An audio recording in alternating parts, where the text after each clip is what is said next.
Welcome to YDC. இன்னைக்கு day 0 arrival day of our Korea ட்ரிப்பில் இருக்கும். Chennai to Singapore, Singapore to Incheon. And this is our first time flying in Singapore Airlines. 3 months முன்னாடியே flights Google ஃப்ளைட்டில் check பண்ணி டைரெக்டாக Singapore airlines வெப்சைட்டில் book பண்ணியாச்சு. ரொம்ப எக்ஸைட்டடாகவும் நர்வஸாகவும் இருந்தேன். To set the vibe kebab கேட்டுகிட்டே போனேன். உண்மையாக சொல்லணும்னா I can't believe this was happening. Chennai to Singapore 4.5 hours, Singapore to Insaan 6 hours. என்னோட எக்ஸைட்மெண்ட்னாலேயோ என்னமோ டைம் போனதே எனக்கு தெரியல. ஒரு ஓரத்தில் இது நிஜமாவே நடக்குதான்னு நானே கேட்டுக்கிட்டேன். பாஷை தெரியாது, ஒன்றும் தெரியாது அப்படிங்கும்போது கொஞ்சம் பயமாக இருக்கும்ல. ஸோ எங்களுக்கு லேஓவர்லேயே சிங்கப்பூரில் அரைவல் கார்டு ஃபில் பண்ண கொடுத்துட்டாங்க.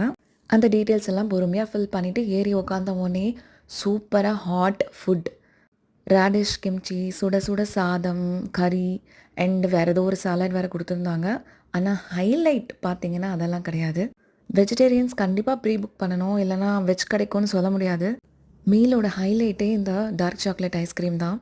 ஹானஸ்ட்லி ரொம்ப அல்டிமேட்டாக இருந்தது.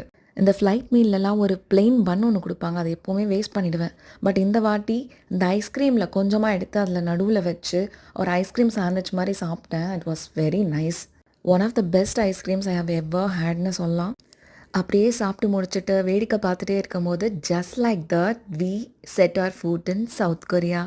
இப்போ தான் ஒரு 50% வந்துட்டோம் அப்படின்னு மனசில் தோணுச்சு. Guess who welcomed us? It was Blackpink. Subscribe பண்ணிங்கன்னா பார்ட் 2ல் பார்க்கலாம்.